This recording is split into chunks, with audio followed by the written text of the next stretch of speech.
Hi, everybody. Looks like we have some people joining. Well, without further ado, I am going to formally introduce the amazing Jill Nesbitt today. We are excited to have you here. We know teams are going to start rolling in, but founder of Optimized Dental Consulting, very important company that Jill's going to share with us today. She's established herself as a seasoned professional in the dental industry. I'm sure most of you have heard from her. She's also a tech consultant and a lot of additional ways that she's going to walk through supporting organizations and technology, optimizing all of the dental operations that are existing and making them flow better and enhance all of the existing technologies within your practices. She worked a very long time at Henry Schein, and also integrating technology and making it seamless is really her specialty. Working as a trainer, support, and now being able to take this and move it into her own company. So Jill, tell us a little bit about kind of your specialty, and I'll turn it back over to you. Well, thank you. I appreciate all the kind words. I am very excited to jump in today into this presentation. And as you can see, we're really going to dig into success metrics and streamlining your technology so that we can frankly get the most out of it. And I highlight here that this is especially targeted towards multi-doctor or even multi-location groups, because frankly, that's been almost my entire career. I'm also expecting today, like we talked about, we're going to have a conversation. I'm going to go through a bunch of content that frankly, you can use, you can hijack. This is actual implementation. This has nothing to do with just high level theory. This is how do we actually get results out of the technology that we invest in. So I appreciate the opportunity to really dig into that. So I'm going to jump in. Step one, why am I even here? How did I get into this opportunity tonight in the first place? I have been, as Sheela mentioned, I have been working with, frankly, primarily practice management software transitions for the better of 9 years. And I have had the opportunity to work with hundreds and hundreds of offices that have been going live to standardize their PMS. And as everyone knows, if you do that kind of project, you touch every single person in the practice, every person in the support center, you change every single system in the organization. And frankly, that can strike fear into the hearts of even our greatest leaders. So if I can do that and not lose my mind and think that I should in fact start a business doing just this very narrow niche focused work, then that is a fabulous fit for Pearl and the imaging AI that they are working with, because this is such an important technology and implementing it well is absolutely critical. I also think it's worthwhile to say, this is not easy. We think it should be as easy as we're going to buy the software that we've spent the money, we've got the people, we're going to buy the software, we're going to give them this fabulous technology, and they're going to use it successfully. And unfortunately, that is not always the case. I put a couple of graphs up here, you guys. These are the top is a horrible statistic. This is actually from, I think it's Boston Consulting Group shows only 30% of digital transformations are successful. 30%? That is horrible, horrible numbers. And so when you recognize that this is across all of technology, everything that they're, consulting around, this shows us this is not just a challenge that we have in dentistry. This is a challenge of change across organizations. The bottom graph that I show, though, is if you really focus on the change management portion of what you're doing, you actually have a 7-time better chance of achieving your objectives. So we're going to talk a lot about what are your objectives, obviously from the analytics perspective. And if you really want to hit those, then taking the time to think through change management is absolutely critical. So that's why I get to have this conversation. I put my company logo on there because this is all that I do, is specifically implement technology into multi-doctor or multi-location practices. I don't do 12 other things, general motivational speaking or any of that. It's really specific to how can we implement successfully. So first, I want to sort of set the stage that, our industry has become so much more complex over these last several years, 10-ish, 15, that it used to be, You can just kind of get started. You open up a practice, you do a little marketing, all of a sudden you're full, you accept the right insurance plans, things seem to work out. It is simply not that way, especially in our era of consolidation. It is much more sophisticated. We need to know so many more. The interest rates impact us, the cost of PPE and everything after COVID, all of the management of insurance alone, it's more expensive. Just the dental industry alone, it's such a different place to work. And for small groups and emerging practices, you recognize this is just not as easy as maybe it seemed to be way back when. And so when we recognize this is the landscape of what's going on and how much more challenging it can be to work in the field, if you're feeling the squeeze, here are some statistics that might really confirm how you're feeling. So this, of course, like many things, I got from the ADA Health Policy Institute. And this is talking about, frankly, because the expenses are rising generally faster than our revenue, we are starting to feel that squeeze. And in fact, it's a very slight downward trend, but our dentists are starting to feel a negative impact on our net income. And so recognizing it's becoming more challenging to work in this space, and we have sort of the numbers and the income impact to prove it. How are we feeling? If you are, listening to this webinar and you're thinking about, implementing AI and implementing software even in general, and just how it feels to really run your group practice, this can definitely resonate with you. I know it resonates with the customers that I work with, and you can think about how this feels to you and where you're really feeling this squeeze. Is it because you're struggling with staffing? Is it because you're still battling higher overhead rates? Is it because, 12 things, the insurance, all the pieces? So one of the things I think is helpful, though, is to think about technology as a strategy. So if we know that the major challenges going on are higher interest, higher overhead, challenges of staffing, and generally lower insurance reimbursement, then what can you really do? How can you actually impact change? What strategy will you use? And I may slightly be biased, but I am a big fan of using technology as a strategy. For those of you who are already working in multi-location groups, or you've spoke with investment bankers, or just really are kind of making sure you have a good handle on what's happening from a consolidation perspective. I have a friend, Tom, that works with Raymond James, and he shared this comment at a workshop that I ran last year that said, it's not enough to aggregate and buy practices. You need to, in fact, have a differentiator. What makes your group special and unique and successful? And he is really seeing, even from a financial perspective, that can be technology. And so depending on, how you are thinking about moving forward with your group and what your goals are, some of the benefits of using technology as a strategy, especially in a multi-location environment, is you can standardize your operations.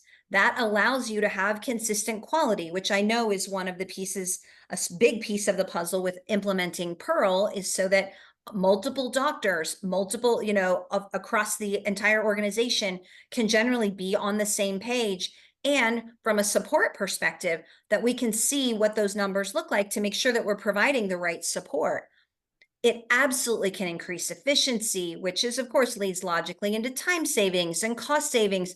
But again, just thinking about technology as a strategy, this seems to make sense to a lot of folks, and they're looking at, how can I standardize? How can I use technology to accomplish some of the challenge, or to overcome, I should say, some of the challenges that we are facing with our practices? Unfortunately, it's just not that easy. So, I have my treadmill here with all the clothes hanging all over it. If only it was as easy as buying the technology and then it just worked for us. Oh my goodness sake, it would be so much easier. Sheela, honestly, I'm sure that would make your life a little easier if that's all we had to do, is have somebody simply sign the paperwork and give their credit card number. Absolutely. So the reason that I'm here tonight is because I have seen it almost doesn't matter how fabulous the technology is if you don't implement it successfully. And so I'm going to share with you all these bullet points. We're going to talk through what I am seeing as sort of the entire process to successfully implement Pearl AI in particular, but how do you do this successfully? And at the very end, we're going to take some Q&A, and actually I'm going to incorporate Sheela a little bit more into the conversation as well. But Sheela, any comments, at this point, as we kind of get started kicking it off, did some of these resonate with you from what you've seen from some of your customers that have actually done this well? Yes, I think exactly to your point, Jill, technology being a strategy is something that we're all moving towards and understanding. And this is such a perfect example with this treadmill.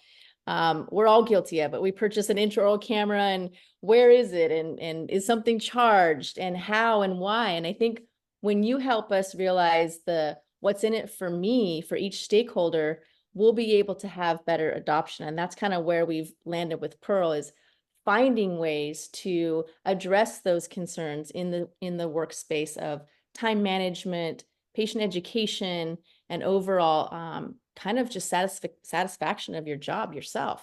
So I'm looking forward to hearing your perspective as well on that. Awesome. So just so everyone kind of has a sense, honestly, I don't care what change you're implementing. These are the steps, these are the major pieces of the puzzle to go through. However, saying that, I always think it's more valuable if you have a very specific example. And so obviously we're going to go through imaging AI with Pearl. These next set of slides, you guys, what I want to really drive home in this first section is we're going to dig in on how would you even start a project like this? This is before we have already bought it to roll it out in the practices. So I think this first part, it's actually kind of the prequel. If we're Star Wars fans, this is the prequel to the actual implementation of it, but this is how you start. So the very first thing that I recommend, if you're a single practice but multi-doctor, pull together your leadership. If you are a multi-location group, pull together a small core of people that you are going to talk to about this project. Make sure you get your right leaders in the room, the director of hygiene, your clinical director, maybe an office manager. Who are the right people in your organization that are your leaders? You, as the kind of the project sponsor, you're going to have done some homework already, and I'm going to show you a handful of slides that you could absolutely hijack to kind of walk through this initial conversation. But what you would do is, so imagine this first, handful of slides. It's not a bunch, but this first handful is simply that you're going to talk to your leadership. So step one, you're going to get everyone together and you're going to say, hey, I've been doing some research and I think we need to really look into AI imaging. And I want to talk to you guys about what I'm thinking. The very step one, even before we say, oh, I want to buy Pearl, I'm super excited, I've met them and they're amazing and I've looked at all the products. No, that's not how we start. We start with the concept of, I think we ought to look at AI, at imaging AI, but here's why I think this. Our compelling reasons are, I think we need to really look at case acceptance, because I don't think we're meeting benchmark. I think we have a real challenge in having consistency in diagnosis across all of our providers. And honestly, I think if we catch disease earlier, I think we could really help and maybe keep our patients healthier.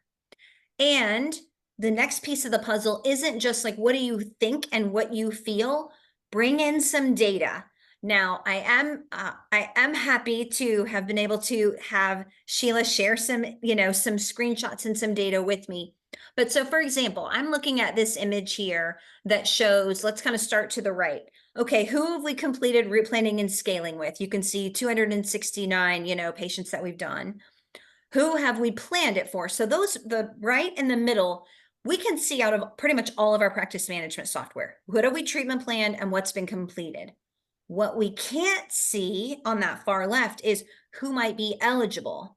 So there's a little bit of a two-sided, coin here, in that we're talking with our team about what are the reasons I think we need to make this change, but we also have to be aware enough of what the technology can do so that we can start to introduce them. Guys, did you even know that well beyond what we can see in our software today, this can give us some whole new level of visibility that we've not had? They may or may not know that. and they may or may not agree with your initial reasoning. And you want to then, like I said, not just pull in new information that you may not know already from the imaging company, but you also want to say very specifically, what are the measures we want to impact? So I actually got this, I got this data from Dental Intel, as a matter of fact. So you can see on here, they're showing some data around same-day treatment acceptance and just treatment acceptance percentages. These numbers are pretty horrible, actually, right? 37% is an average treatment case acceptance rate, and same day at 28%. But if we look at the top, 10%, it's 68%. So part of what your presentation might be to your team is, here's what I want to do. This is why I think we should look at imaging AI, because frankly, I want to get to the top 10%. And I think this technology is what's going to do it for us. And then kind of getting down into, poor Musk Elon here, he's actually not doing a great job. And, you can pull together. So again, if you already have an analytics platform in your organization, you can pull data from that platform specifically just to set the table on why am I thinking about this in the first place? Next, for anyone who's ever been through any coaching whatsoever, I had the opportunity to do that a couple of years ago. You always want to jump ahead to some future state and then look backward. So it's been 6 months since we implemented and we're seeing great results. So this is kind of that next step. First, we're bringing in our compelling reasons. We're showing the data to our small leadership team. And now we're saying, here's what we hope if we implement imaging AI. We want to have super positive patient reactions. We want to have a higher production per visit, and we can set specific goals. We can talk about specific numbers. We can also get numbers from our technology company. These, not surprisingly, actually might have come from my fabulous friends over at Pearl with one of their their KOLs. He's actually experienced these exact numbers. So I didn't just make these up. This is exact results from another Pearl practice. And the perio percentage the same way. But so that you can see, I've only been through what, 3 slides. This is the entire, and not once did I show you, here's the name brand. This is how much it costs. This is how easy it's, no. All I'm going to do is start to have the conversation among the room. What do you guys think? Should we do this? Does this feel like the right thing? Are we agreed to move forward? You may actually get when they say, and I won't jump backward in my slides because that's confusing, but somebody might say, wait a minute, so you want to increase case acceptance and you think that buying imaging AI is going to get that done. Well, frankly, we need a better patient financing tool. I think more people would say yes, but they can't afford it. And then you need to work that into, what patient financing options? Is that part? Does that become part of this project? Maybe it's something you do first and this comes second. But you can't even move forward until your leadership team agrees with the problems you're trying to solve and frankly buys into the vision of the future. So let me pause there. Sheela, does this resonate with you? How are you feeling about this so far? Yes, absolutely. I think that, what we all went into dentistry for was to serve our patients, right? And all of the technology that we have allows us to do that. Being able to implement all of these little things throughout your workflow really gets to the bottom line, which you said so well, Jill, which is, are the patients accepting the dentistry you're recommending? And are they accepting it early enough, right? Wouldn't it be great if we knew that we could show them radiographs in color and they could see those interproximal lesions and they would say, oh, okay, I want to make sure I get it before it goes through that dental enamel junction and you have a bigger, more expensive restoration. So I think that's the power here, is leveraging the technology to enhance your existing workflows. In this example here, we think about the $74 per visit, which is not that huge in reality, except when you multiply it over multiple days and weeks and months and years. And this doctor was extremely conservative, especially the perio percentage, with the hygienist just showing the patients the radiographs they're using with bone level and calculus highlighted allows you to be able to say, I can stop talking because I don't have to present so much. And now I can actually answer questions that patients have for us. So I think that's the beauty of technology. Other companies that also can help with, additional things to streamline workflows is just a huge value add for your staff to do what we came to dentistry to do, which is take the very best care of our patients. Agreed. So, as I'm the one giving the presentation, when I ask, are we all agreed to move forward? Let's assume that I get a yes. But for those of you watching, like, you could absolutely use these few slides to set the stage. So then I'm going to jump in. Remember all my checklists. Now we're actually getting started in stage 1. So let's jump in with workflow assessment. So the first step, in my opinion, of how to really implement successfully is evaluate current state and benchmark against the software. So, you've been through, at this point, of course, you've been through a demo of Pearl, you understand how it works, you've seen some examples, you have access to some good information, but you're going to go back and look at your system now. How are morning huddles being run? How are we getting insurance verification? Really understand what's current state. And then you want to compare, okay, how would this work if we had Pearl right now? Because, for example, and I'm going to actually, I think I'll jump ahead because I have an example of that. So once you've done that comparison, that lets you identify where are all the gaps. Okay, right now, just like that very first slide that I showed that said, hey, we could never even see all the candidates for route planning and scaling. Now we're going to be able to see those. How does that work into our morning huddle routine? So again, I actually did grab a copy of this morning huddle from you guys, this practice intelligence. And again, I love, okay, like many, morning huddle reports, who's coming in today? What treatment are we planning to do? What's unscheduled so we can talk to those patients? But what I love about this is now we also add what has the AI seen that maybe we have not even diagnosed yet, and it's certainly not in our practice management solution. But one of the gaps might be, well, wait, I work with dental intel. Okay, what form am I going to use? Am I going to use the dental intel analytics? Am I going to use this? Which morning huddle? Or I start with one. Sometimes it sounds silly, but actually getting all the way deep in the weeds as to, you want me to pull this up first, then I'm going to open this, really talking through what is going to be the right workflow that you want to use in your practice. That also can inform the decision making.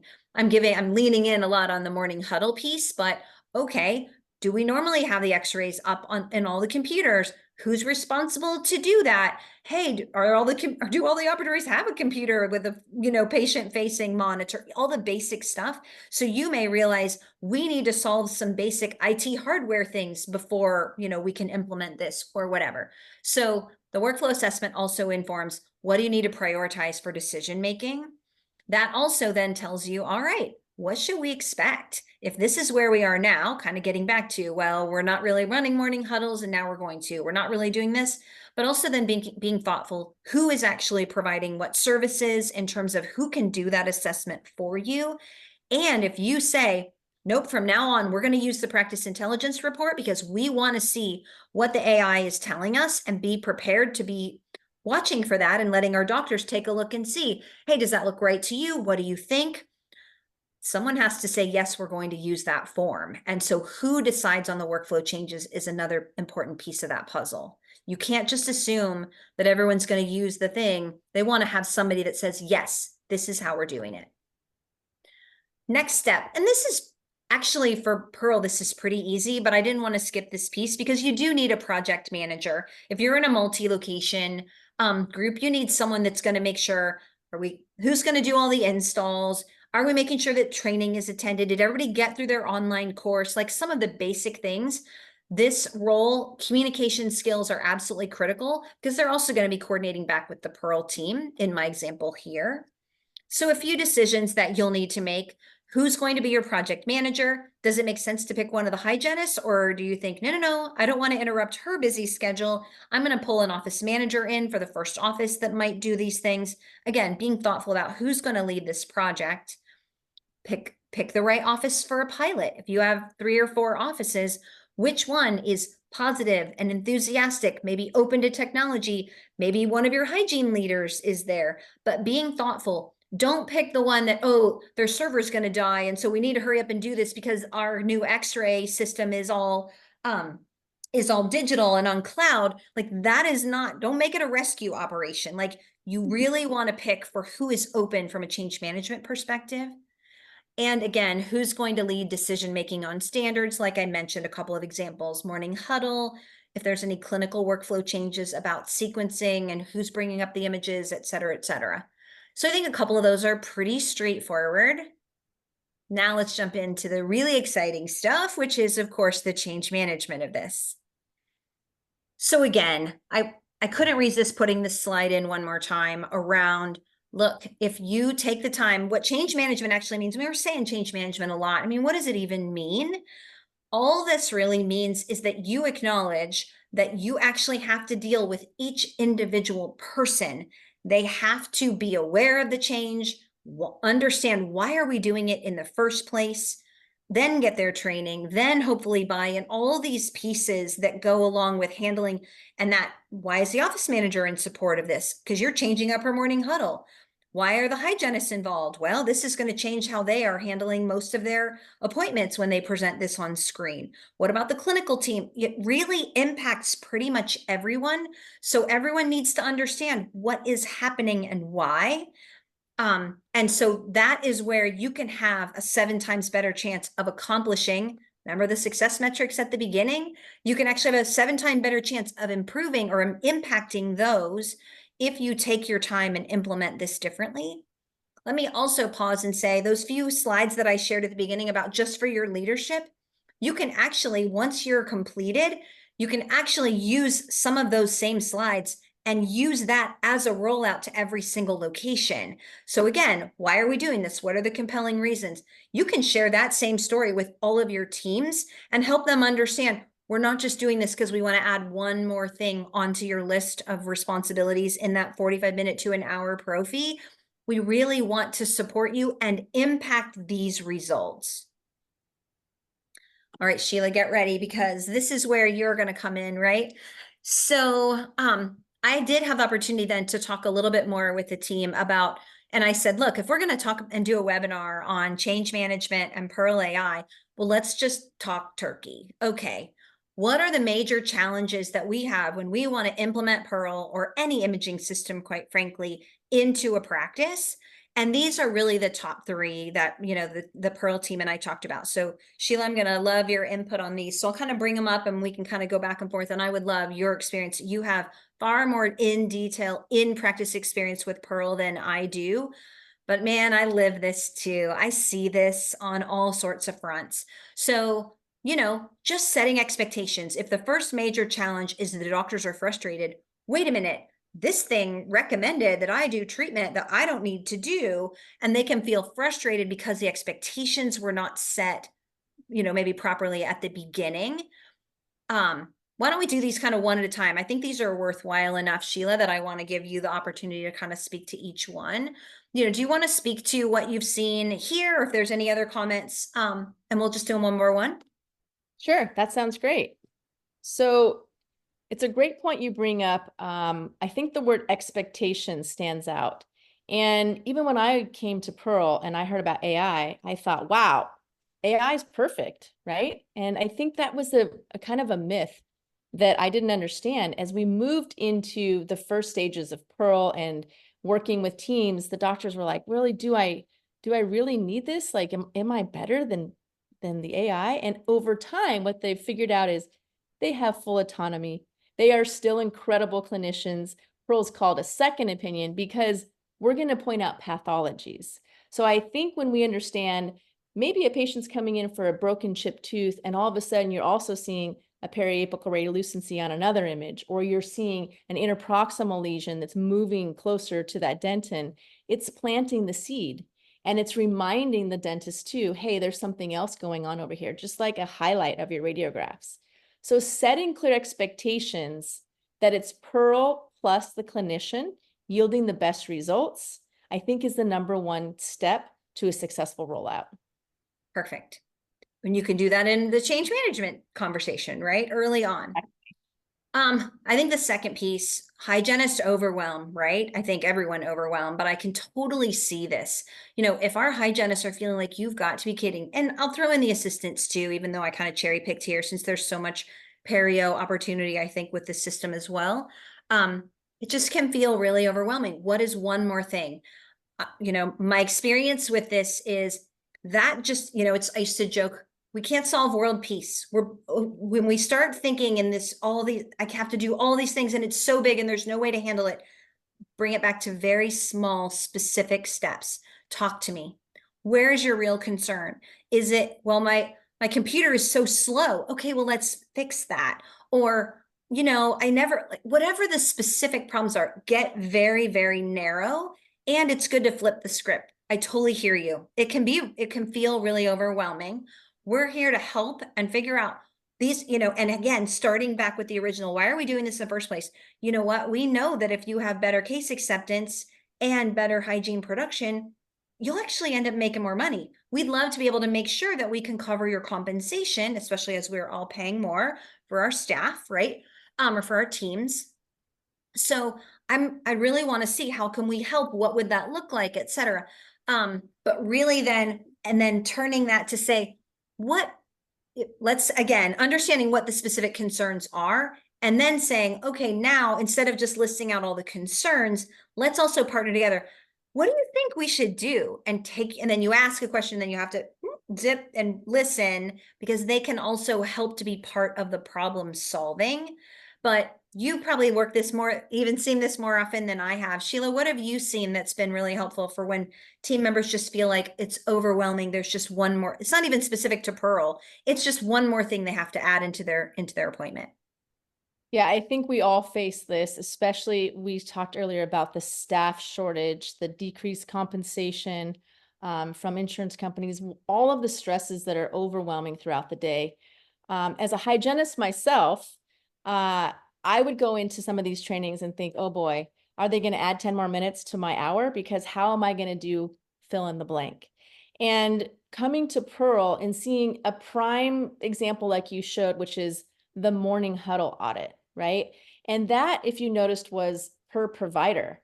And the reason I highlight that so much is I remember going to work thinking I have to get there early. I have to look through all my charts. I have to find out, how am I going to serve my patient the best unless I've reviewed what happened last time and the outstanding dentistry and find out where this patient's at before the doctor walks in, or even sometimes after the doctor recommends treatment, right? How do we help our patients to understand things?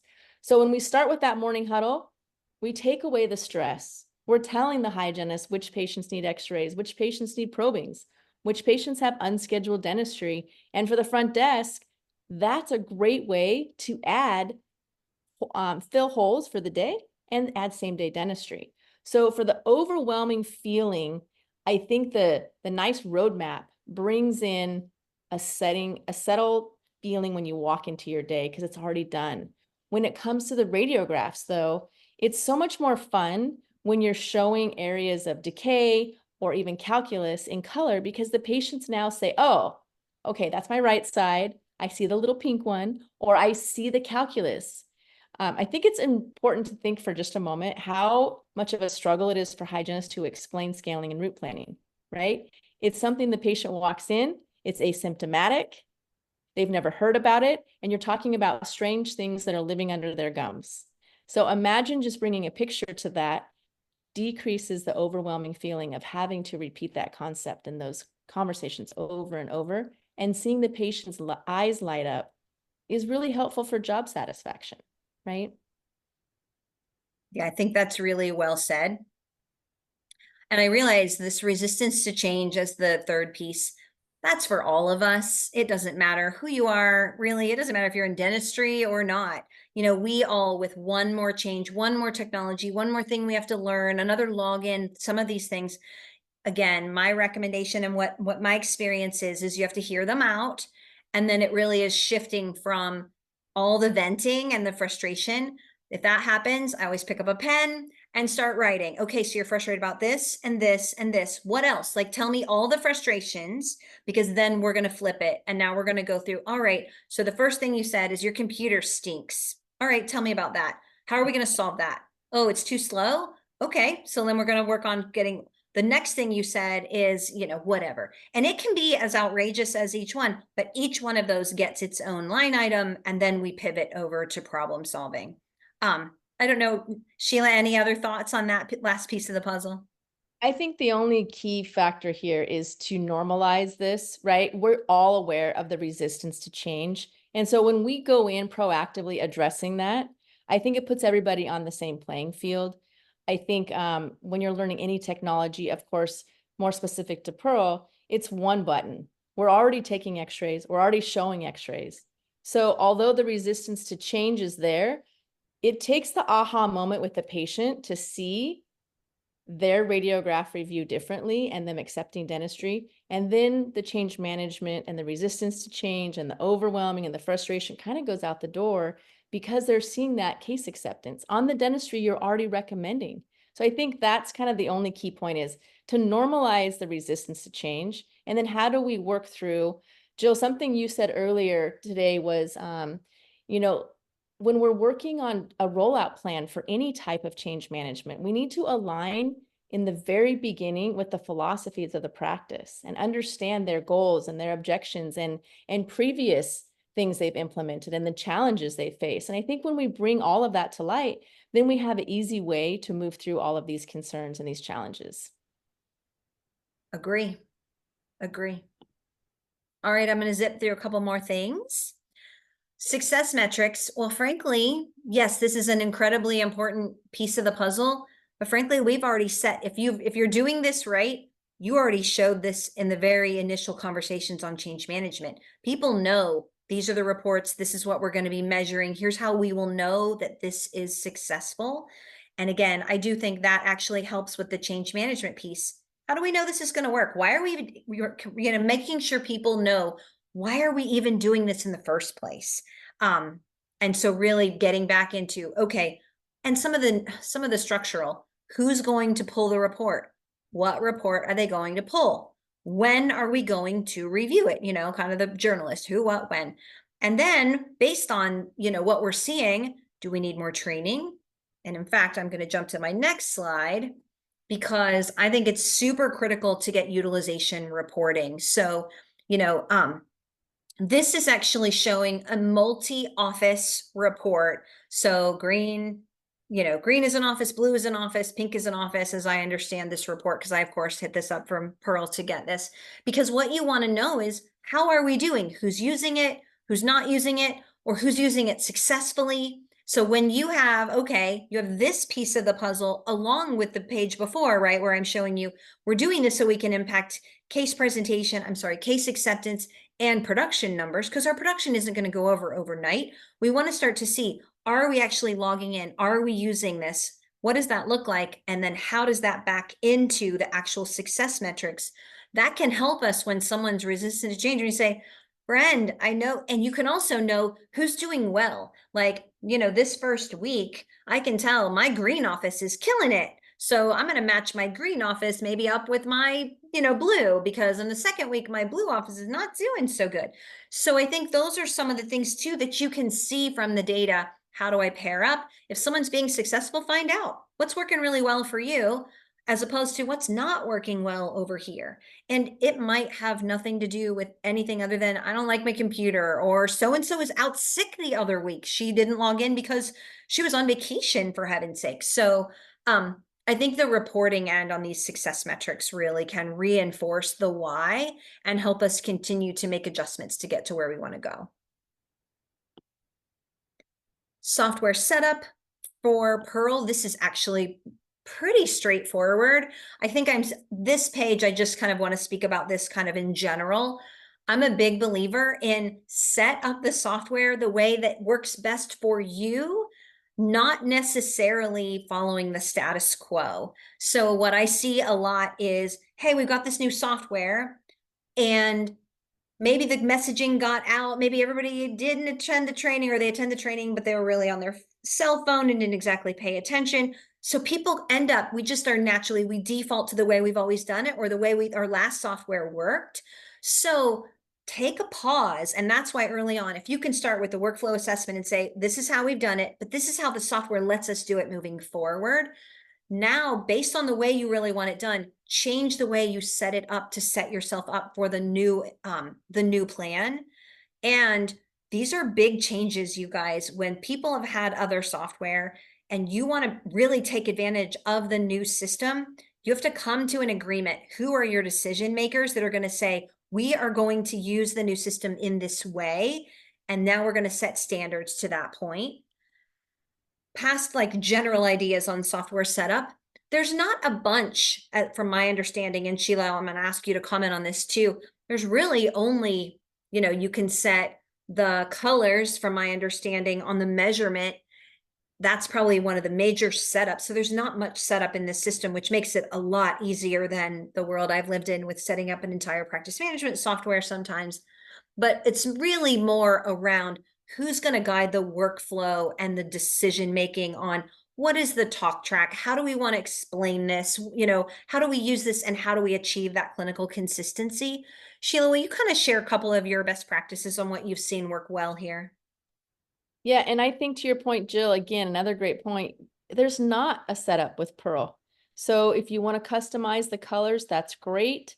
Putting the username and password in, that's probably the biggest pain point. I love when you talked about kind of having those ambassadors, those team members that are going to help with that change management. But as far as moving through any type of setup, very simple. We're all very detail-oriented dental professionals. And so clicking on buttons, you're going to know exactly how to use Pearl in the first 30 seconds. Love it. We're getting towards the end. So one of the last couple pieces here is really, I'm a big believer in SOPs, so standard operating procedures. And I think everybody knows this, but I think it's helpful. I mean, the purpose of it, right? That we want to be consistent when we hire new team members, that we don't want it to just be, kind of the telephone game. But I pulled this, this data from, again, that ADA Health Policy Institute. This was not that long ago, actually, but it's saying more than a third of dentists are actively recruiting clinical team. So if you figure, if we're actively recruiting, then pretty quickly, right after we implement and do all the training and get all this going and all the project focus, 2 weeks later, we just hire a new hygienist. 4 weeks later, we hire a new assistant. How are they supposed to use the system? Not that it's hard or difficult, but actually to write it down. I'm also a big believer in, I don't want to recreate the wheel. Pearl does a great job, and I could not resist. I love this game that you gamified. Like, it's so genius on how to make this fun and how to really engage for training. But frankly, it's the stuff that is more custom to the organization that is near and dear to my heart. Okay, who is going to take the x-ray? Is it going to be the assistant or the hygienist? What happens when we're running assisted hygiene? Who's responsible for that? In the morning huddle, who's going to print out to make sure we have the practice intelligence report? Does each hygienist have to print it for herself? Like, it sounds ticky-tacky, annoying. It really isn't, because if you decide who's doing what and when, and that gets written out daily, weekly, monthly, that also is going to incorporate some of your reporting. How do we know that this is working? We're going to look at our morning huddle and see our case acceptance. We're going to cheerlead when we get towards the end of the term or the end of the month, and we're starting to see, like, again, all the basic stuff that really contributes to your success. So when we talk about change management, and people are like, yeah, whatever. We bought the software. It's really obvious. Like we just said, there's not even any setup. I'm sure they're going to figure it out. Taking the time to think one by one, what do my assistants need to know? Where are we going to keep the SOP? And how do we make sure that once we document it, how do we make sure that all of our new hires get access to it? Or when we add a new office, where are we going to keep this information? So I think those are a couple of the ideas that, again, none of this is rocket science, right? But it does take being thoughtful about the time and what are the actual steps. I want to pause again, Sheila, and give you, if there's any other comments you have seen about what really works well, or how this game is being played. Again, I couldn't resist. I think it's such a good idea. That's a great game. It's fun to be interactive and see, what is this like? A lot of dentists are always wondering, how am I versus the AI? And again, I can't state enough that we are better together. But I really like your point, Jill, as well, about the new hires, right? It's something that you're one of the first speakers that have really addressed this. And I think it's really valuable for the investment that you make in any technology is to think about, okay, we've launched and we've rolled this out. oh, but we lost our ambassador, or we lost our office manager, we lost our main dentist who's calibrating. Well, the good thing is inside of Second Opinion, you have everything in there for training and rehiring, but also taking the ideas into how your practice works and creating additional videos or SOPs that are going to work for your team, including that Pearl Hello Pearl game is great for a new hire, right? How do you get them excited about new things when they fill out 3 hours worth of paperwork? But I think we should be really mindful that as we move into a more strategic, technology focused world, it's really buying back time that we can spend with humans. So in the new hires, you can take all of these things, all of these different technologies, go through and streamline them in a way that is customizable for your practice with someone like Jill who can help implement this, even if it's in the very beginning, and then you're ready to go forever. Every new hire has that same cookie cutter approach, and you don't have to worry about that 0 to 30 days where they have to retrain everybody in that downtime, that loss of production. And that actually kind of gets me really to the end of these are all the things that we covered tonight. Everything from how do we get started. And I didn't include the change management intro, right? But that obviously sets the stage and the foundation for all of it. But these are all the topics. And this is from my experience, what it really takes to successfully adopt and implement software successfully in your dental group practice. So thank you so much. I'm excited now. Let's see if you have some fun Q&A or if there's some conversation going on. Let's see what you've got on your end. Excellent. Jill, this has been so incredibly helpful, and I hope that a lot of the teams have really kind of sat back and assessed their current implementation tactics and how they can make it simpler. We want to open this up for questions. Any questions you may have about just implementation in general, workflows. I think that important one is like the resistance to change management. There is one question in here about Pearl and kind of the type of imaging that we're working with. So we are moving into CBCTs in the very near future. We are using 2D images now, and panoramics are coming very soon in the US. They are in effect globally. So the types of pathologies that we have clearance for, because you asked, are calculus, caries, both incipient 100% into the enamel, progressed caries, which is they've moved past the DEJ. We have notable margins, and there's also the bone level measurements that are CEJ to bone crest that Jill was talking about, that we could customize those. Very helpful for your hygiene team to be mindful of those lines moving from a white to a yellow. And I think that gives the team awareness that how is my patient doing, from a periodontal perspective.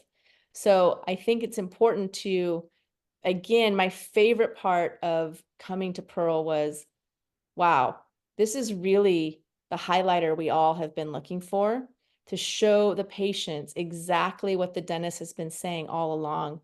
And as a hygienist, I was always waiting for my patient to come in 6 months ago and look at the outstanding treatment. I'm thinking, why did we not schedule these fillings? Now we take the x-rays and they're even larger. But unfortunately, there are 64% of patients who don't understand the radiograph that the dentist is sharing with them. And so if Pearl can cut that in half, then again, patients are going to get the dentistry that you're recommending earlier and more often. So workflow wise, that's an easy way to click one button, have those decay areas, calculus areas appear in color. So I hope that answered your question. Are there any other questions that anybody has? Again, important process here is how do we really ensure, and I say that as an insurance word, how are we using adoption, technology, workflow, change resistance? How are you getting that into your practice so that you are ensuring that everything you've invested in is really allowing that ROI? And I think that we have to be mindful of having somebody like Jill that can walk you through all of the troubles that she's gone through with teams and all the challenges and all the exciting parts too, right? All of our teams teach us over time how to successfully implement these things. So any other questions that you guys have about Pearl or any questions for Jill? We're happy to answer that. I do have a little QR code here. If anybody's interested in a demo for Pearl, I'm happy to walk you through that with our team, show you a little bit more about that. Please let us know. We'd love to stick around and again, answer any questions you guys may have in the chat. Feel free to put that in the Q&A. That's really helpful. Does insurance accept Pearl? Great question. So we do have a patient printout.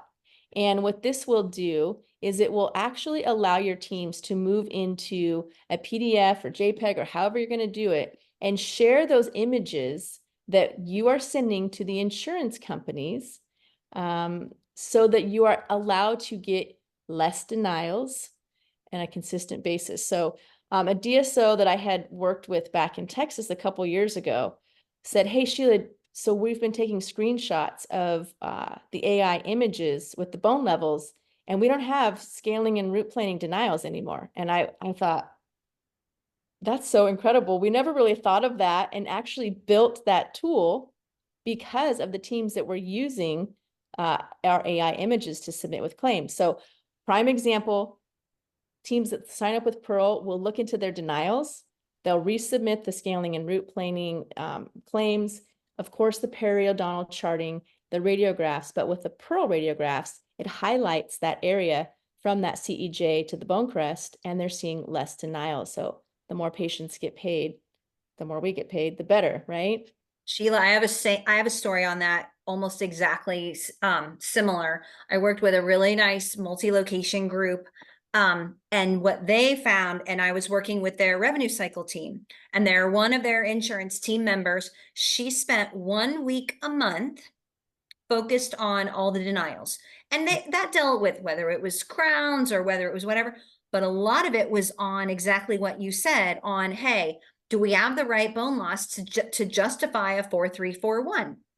So what this one was doing, because she was an insurance person, she's not clinical, she would kick it back to the hygiene coordinator. This hygiene coordinator had multiple offices that she was responsible for.